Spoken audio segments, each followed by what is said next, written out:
Abby and welcome back to my channel, or if you're new here then welcome to my channel, and today's video is going to be my November reading wrap-up. This month was an improvement from my more recent reading months, no offense to them, but this was better. I ended up finishing 13 things total, which is a wild number for me. There were 4 books, 5 manga volumes, and 4 audiobooks. I will have the content warnings for all of them linked down below in the description. I definitely recommend checking them out before reading most of these, because I feel like a lot of these books were either super light or super dark, and even some of my lighter ones did have darker themes in them. So the tone of this video is probably going to jump around a bit, but let's go ahead and get into it. Up is going to be Fake Dates and Mooncakes by Sher.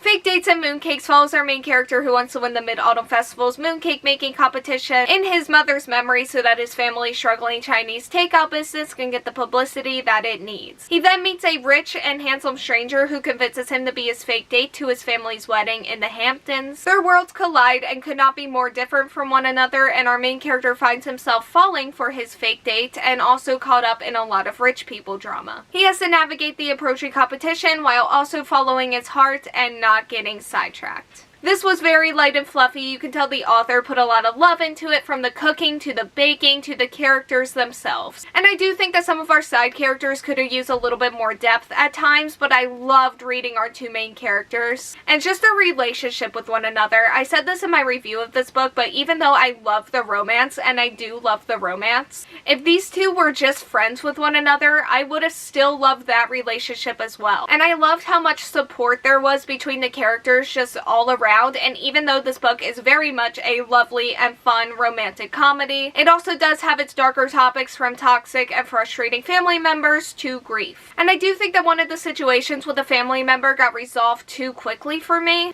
which was confusing, but otherwise this book made my mind very happy. Like, this was just one of those books that actively made my day better after I finished it, and I ended up giving Fake Dates and Mooncakes 4 out of 5 stars. Next up is going to be volumes 1 through 5 of Skip and Loafer by Misaki, Takamatsu. I'm just going to hold the first one because taking out the others seems like a bad idea. Skip and Loafer is a romantic comedy that follows our main character who comes from a small country town but is chasing her dream in a large Tokyo high school, where she finds out that the social norms of city high schoolers are more out of her element than she originally thought. I'm probably going to do a full review on this series once I catch up to it, because I just need that. Like, I need to do that because the series gives me all of the happy and all of the positive feelings that I talked about with Fake Dates and Mooncakes, but like times 100, which I know sounds like an exaggeration, but I promise you it's not. If you don't know, Skip and Loafer is one of my top 3 anime of all time, and now it's just one of my favorite series of all time now that I'm actively reading the manga. I kind of feel like I don't even know where to start with this when I talk about it, but the characters are just so adorable, so funny, and so charming, and their relationships with one another are so sweet and so supportive. Like, I've teared up so many times while reading this series. This series also has a huge focus on just picking yourself back up, and it's honestly so inspiring and so heartwarming. I think my heart will actually explode when romance things start happening in this series, but until then, the friendships are more than enough to keep me entertained, invested, emotional, and just so happy. I don't know, I love them. I'll dive deeper into that more on this channel one day, but they're a 5 out of 5 for sure. Next up is going to be You Exist Too Much by Zaina Arafat. This is a story that is told throughout different vignettes, and it follows our main character's life as she feels caught in between sexual, cultural, and religious identities as a bisexual Palestinian American woman. This was my first audiobook of the month. I do kind of wish I read this physically because I think it would have worked better for me if I did, but I didn't, and that's okay.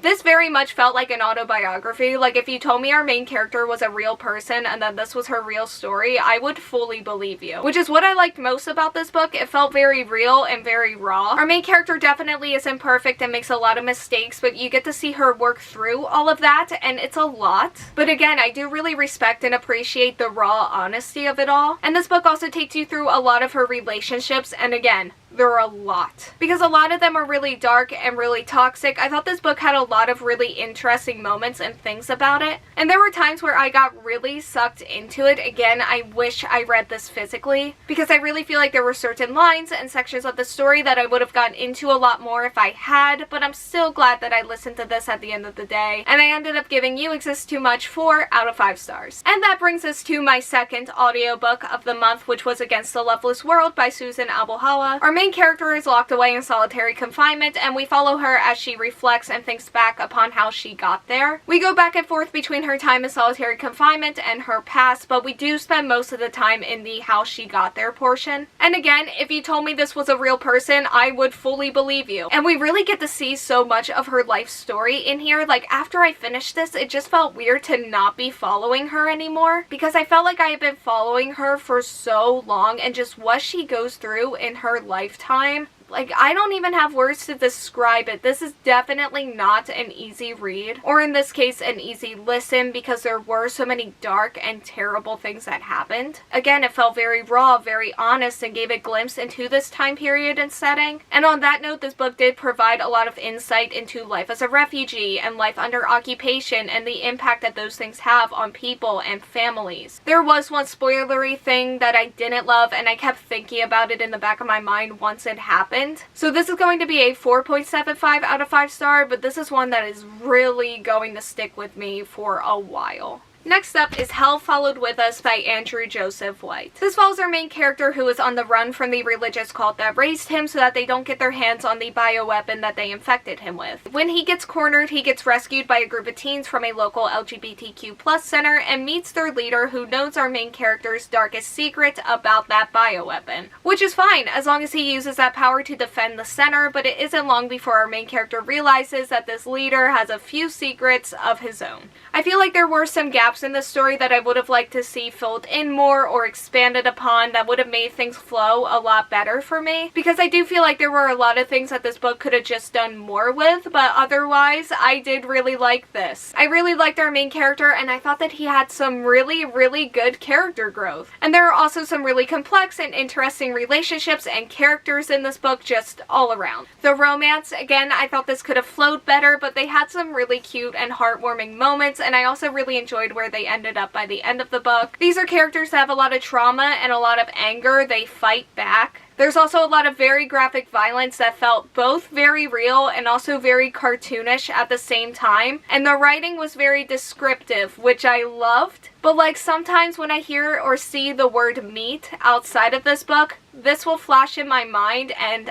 I don't like that. But otherwise, those descriptions were used to create a religious gothic atmosphere that I did love, even if I got a little bit lost at times in the fantasy elements, and overall I ended up giving Hell Followed With Us 4.25 out of 5 stars. Next up was another audiobook for me, which was Minor Detail by Adania Shibli. This was 2 short stories that combined and overlapped with one another. The first one takes place 1 year after the Nakba and follows a group of Israeli soldiers after they capture a Palestinian teenager, and it follows all the horrors that she goes through during her time as a captive before they end up killing her. In the second part, we follow a journalist who is trying to uncover the details surrounding what happened to this teenager, because the crime was committed exactly 25 years before she was born. This was another really heavy and really heartbreaking one. Like, the first half of this book was incredibly hard to listen to. And that's probably an understatement, and again, the whole thing really did give a glimpse into what life is like under occupation and also trying to travel under occupation. This was also a really short one. Like, I think the audiobook was like 3 hours, and I'm pretty sure the physical book is under 100 pages. But even though it is so short, this is one that will definitely leave an impact on you for the short time that you're with it, especially the ending, and I don't know how to rate this, so I'm not going to.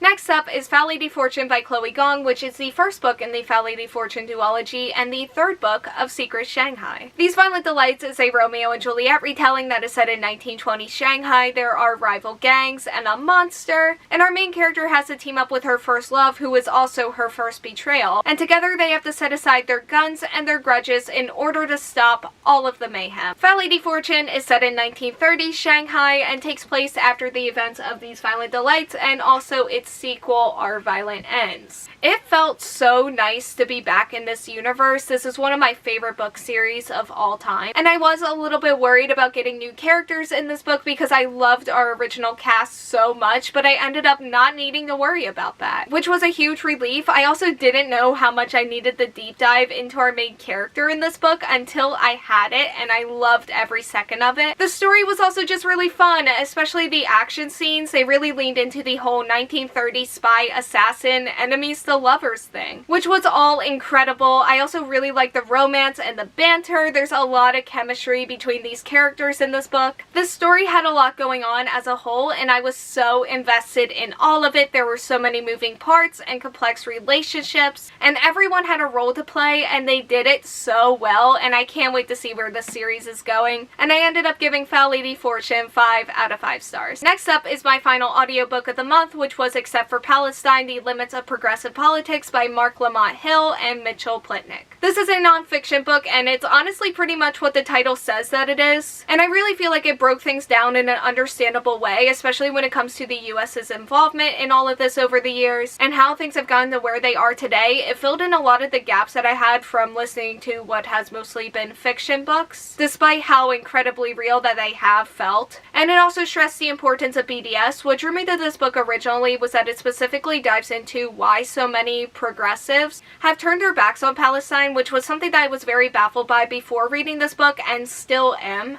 But this book not only gave me a how we got there, but it also condemned the appropriate parties and the appropriate people. It calls them out and explains who is at fault for and who has enabled the hatred, violence, and misinformation that we've been seeing, and also their motives for doing so. And yeah, I tend to not rate nonfiction, but this was definitely more than worth the listen, as have been all of the other audiobooks in this video. And the last book that I finished in the month of November is The Summer at Bitter and Sweet by Jen Ferguson. This is a debut that follows our main character who is working at an ice cream shop with her ex-boyfriend who has only ever made her feel discomfort, and also her former best friend who disappeared 3 years ago. She was hoping that her biological father would stay behind bars for the rest of his life. However, everything changes when she receives a letter from him insisting that she meets him. And when her family business comes under threat, she realizes that she actually cannot avoid him forever, no matter how much she wants to. I started this book back in the summer, and I'm so glad that I finally finished it and I can now properly talk about it. There are a lot of really terrible things that have happened and happened to our characters in this book. There's a ton of trauma. There's a lot of not great and even bad communication, which creates a lot of messy and complex situations and dynamics. And our characters make a lot of mistakes, and they're not perfect, and you follow them as they just try to come to terms with that and work through it and just be okay. Like, there's bad and not great communication, but once the communication is there are some really sweet moments in this book.